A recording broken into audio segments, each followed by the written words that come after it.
ఇదిగో చూడండి, గులాబ్ జాంకాయలు మళ్ళీ గుత్తులు గుత్తులు కాస్తాయి. కానీ ఇవి మాకు దక్కుతాయో లేదో కూడా తెలియదు, ఎందుకంటే మాకు కోతులు ఎక్కువ కదా, ఇంకా కోసుకెళ్ళిపోతున్నాయి. ఇంక ఇక్కడ మీకు చూపిస్తానండి స్టార్ ఫ్రూట్. యాక్చువల్గా 2 వచ్చాయన్నమాట. ఒకటి వర్షానికి పడిపోయింది. కనిపిస్తుందా మీకు? ఇదిగో చూసారు కదా, ఇందులో చిన్న కాయ కనిపిస్తుంది, అదే స్టార్ ఫ్రూట్. మంచిగా లైట్ పింక్ కలర్లో ఉన్నాయి ఫ్లవర్స్.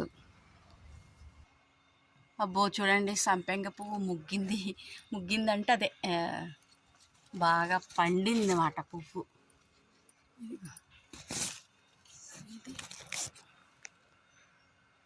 ఇంకో సంపెంగ పువ్వు, పచ్చ సంపెంగ చెట్టు వేశాను.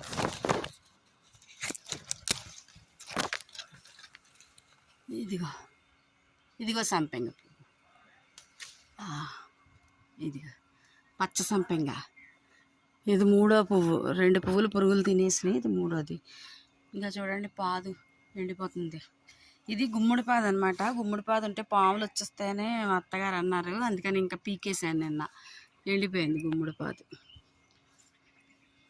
ఆనపకాయ పాదు విత్తనాలు వేసాను కానీ రాలేదు.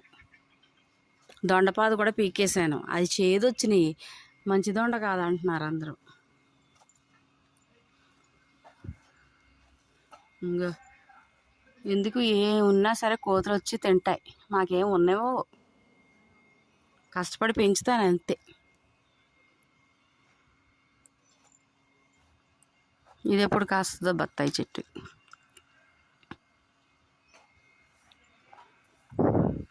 ఇక్కడ చూడండి, నేను ఆన్లైన్లోని చెర్రీస్ అని చెప్పేసి ఆర్డర్ పెట్టాను అన్నమాట ఈ మొక్క.